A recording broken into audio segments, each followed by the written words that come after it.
ఎన్ని బడ్జెట్లు వచ్చినా పెట్రోల్ డీజిల్ ధరలు మాత్రం తగ్గట్లేదు. అందులోనూ ప్రభుత్వ ఆయిల్ కంపెనీలు భారీ లాభాలతో నడుస్తున్నాయి. అయినా ధరల్లో మార్పులుండవు. క్రూడ్ ఆయిల్ బేరెల్ ధర తగ్గినా ఇక్కడ పరిస్థితి మారదు.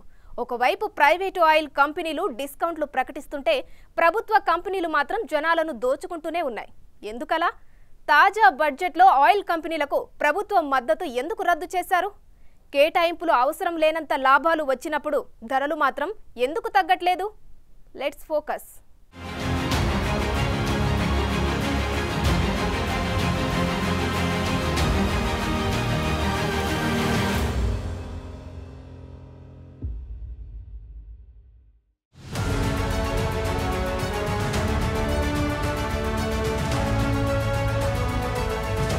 పెట్రోల్, డీజిల్ నిత్యావసరాల్లో భాగమై దశాబ్దాలు దాటింది. పేదవాడి నుంచి ధనికుడి వరకు అందరికీ అత్యవసరమైంది ఇంధనం. వ్యవసాయం, ట్రాన్స్పోర్ట్, పరిశ్రమలు ఇలా ప్రతి అంశంలోనూ ఆయిల్ వాడకం తప్పనిసరి.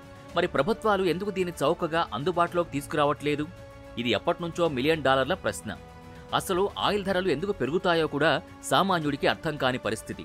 అంతర్జాతీయ మార్కెట్లో ముడి ఇంధనం ధరలు తగ్గాయని వార్తలొస్తాయి, కానీ పెట్రోల్ బంకుల్లో ధర తగ్గదు. ట్యాక్సులు, ట్రాన్స్పోర్ట్ ఛార్జీలంటూ కారణాలు చెబుతూనే కాలం గడిపేస్తుంది ప్రభుత్వం. మరోవైపు ప్రైవేట్ ఆయిల్ కంపెనీలు డిస్కౌంట్లు ఇచ్చి మరీ వినియోగదారుల్ని ఆకర్షిస్తుంటే ప్రభుత్వ సహకార కంపెనీలైన Hindustan petroleum, Bharat petroleum, Indian oil కంపెనీలు మాత్రం నిర్మోహమాటంగా ప్రజల్ని పీల్చేస్తూనే ఉంటాయి.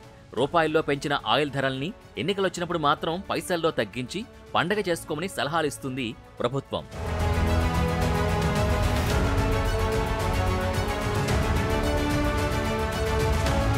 ఇక తాజాగా ఆయిల్ కంపెనీలకి బడ్జెట్లో కేటాయింపులు కూడా క్యాన్సిల్ చేసింది కేంద్ర ప్రభుత్వం. 2023-24 ఆర్థిక సంవత్సరంలో వచ్చిన దాదాపు 81,000 కోట్ల రికార్డు స్థాయి లాభాల కారణంగా గత ఆర్థిక సంవత్సరం హరిత ప్రాజెక్టుల్ని కొనసాగించడానికి ప్రకటించిన 30,000 కోట్ల మూలధన మద్దతుని ఆర్థిక మంత్రి నిర్మలా సీతారామన్ రద్దు చేశారు. నిజానికి ఈ మద్దతును 15,000 కోట్లు తగ్గించాలని 2024 ఫిబ్రవరిలో ప్రవేశపెట్టిన మధ్యంతర బడ్జెట్లో ప్రతిపాదించిన ఆర్థిక మంత్రి తాజాగా బడ్జెట్లో ఈ మద్దతుని పూర్తిగా రద్దు చేశారు. అయితే సరఫరాల్లో అంతరాయాల్ని నిరోధించడానికి కర్ణాటకలో మంగళూరు, ఆంధ్రప్రదేశ్లో విశాఖపట్నంలో నిర్మించిన వ్యూహాత్మక భూగర్భ నిల్వల క్షేత్రాల్ని నింపడానికి వీలుగా ముడి చమురుని కొనుగోలు చేయడానికి 5,000 కోట్లని బడ్జెట్లో ప్రతిపాదించారు. అంటే గతంలోనే ఆయిల్ కంపెనీలకి భారీ లాభాలొచ్చాయి.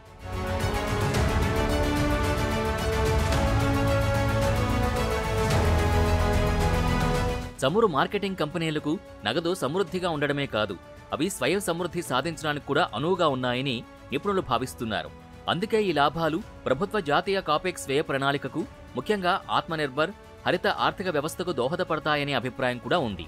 Indian oil, Bharat petroleum, Hindustan petroleum గత ఆర్థిక సంవత్సరంలో 1,138 కోట్ల లాభంతో పోలిస్తే 2023-24లో 80,986 కోట్ల లాభాల్ని నమోదు చేయడం గమనించాల్సిన అంశం.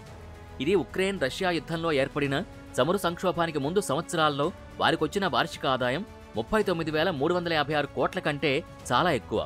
ఇక 2022లో ప్రపంచంలో ఆయిల్ ధరలు విపరీతంగా పెరిగినప్పుడు పెట్రోల్, డీజిల్ని మార్కెట్ ధరల కంటే తక్కువకు విక్రయించడం వల్ల కలిగే నష్టాల్ని ప్రభుత్వం భర్తీ చేయాలని ఈ కంపెనీలు కోరాయి. అయితే అధికారికంగా నియంత్రణను తొలగించిన ఇంధనాలపై నష్టాల్ని భర్తీ చేయడానికి ప్రభుత్వం ఇష్టపడలేదు.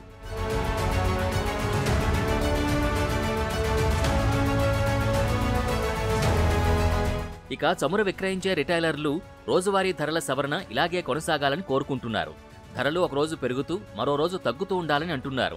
ఒక ఏడాదిలో జరిగిన నష్టాల్ని తిరిగి పొందాలని భావిస్తున్నారు. ఇలాంటి కారణాలతో వినియోగదారులకి రేట్లని చౌకగా చేయాలన్న ప్రతిపాదనలు కూడా ఒప్పుకోవట్లేదు. నిజానికి భారత ఇంధన మార్కెట్లో దాదాపు 90% ఆయిల్ని ప్రభుత్వ సహకారమున్న ఈ 3 కంపెనీలే నియంత్రిస్తున్నాయి. ఇవి లాభాల్లో ఉన్నప్పటికీ పెట్రోల్, డీజిల్, ఎల్పీజీ ధరల్ని స్వచ్ఛందంగా మార్చలేకపోయాయి. ఇక ఇన్పుట్ ఖర్చులు ఎక్కువగా ఉన్నప్పుడు నష్టాలు, ముడి పదార్థాల ధరలు తక్కువగా ఉన్నప్పుడు లాభాలొస్తాయనే సిద్ధాంతాన్ని వల్లెవేస్తున్నాయి. అయితే ఈ కంపెనీల ప్రతిపాదనల్ని నియంత్రించగలిగే శక్తి ప్రభుత్వానికి ఉన్నప్పటికీ ఆయిల్ ధరల్ని తగ్గించడానికి ఎలాంటి నిర్ణయాలు తీసుకోవట్లేదు.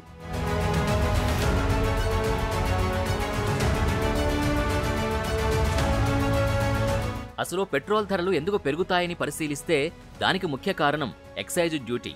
భారత్లో పెట్రోల్ ధరలు అధికంగా ఉండడానికి ఎక్సైజ్ పనులే ప్రధాన కారణం. దక్షిణాసియాలో భారత్లోనే ఎక్సైజ్ సుంకం అధికంగా ఉందనేది నివేదికలు చెబుతున్నాయి. చమురు ధరల్లో సగం వరకు ఎక్సైజ్ పన్నుంటోంది. తర్వాత గతంలో ఉన్న వ్యాట్ కూడా పెట్రోల్ ధరల పెరుగుదలకి కారణమైంది. కేంద్రం వడ్డించే ఎక్సైజ్ సుంకానికి అదనంగా రాష్ట్ర ప్రభుత్వాలు విలువ ఆధారిత పన్ను వసూలు చేస్తున్నాయి. ఈ పన్ను తగ్గించాలని కేంద్రం గతంలో విజ్ఞప్తి చేసినప్పుడు కొన్ని రాష్ట్రాలు మినహా చాలా రాష్ట్రాలు దాన్ని పట్టించుకోలేదు. ఇక అధిక డిమాండ్ కూడా ధరల్ని పెంచుతుంది. అయితే ప్రస్తుతం ఉన్న పరిస్థితుల దృష్ట్యా పెట్రోల్ ధరలు ఎంత పెరుగుతున్నా దానికి డిమాండ్ మాత్రం తగ్గడం లేదు. వాహనాల సంఖ్య రోజురోజుకు పెరుగుతోంది. అయితే వీటి విషయంలో నిర్ణయం తీసుకోవాల్సింది ఖచ్చితంగా ప్రభుత్వాలే. ఒకవైపు ఆయిల్ కంపెనీలు లాభాలతో జేబులు నింపుకుంటుంటే ప్రభుత్వం ధరల్ని తగ్గించకుండా ట్యాక్సుల రూపంలో దండుకుంటున్నాయి.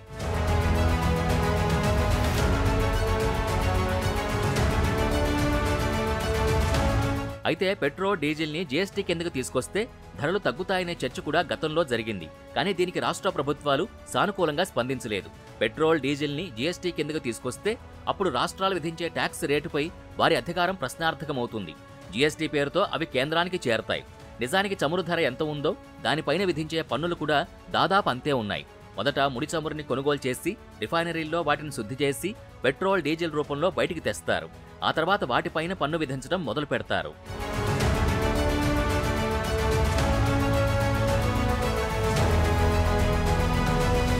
అయితే పెట్రోల్, డీజిల్పై ముందు కేంద్ర ప్రభుత్వం ఎక్సైజ్ డ్యూటీ విధిస్తుంది.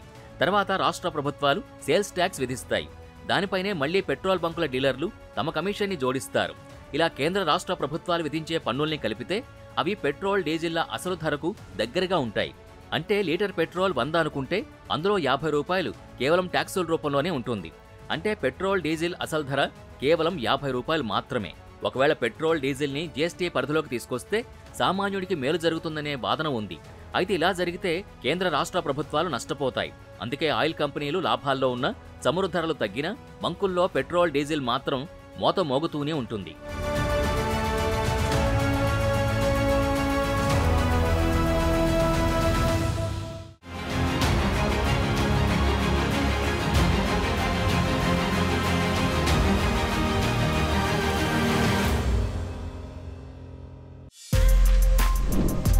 For more videos like this, subscribe Big TV channel.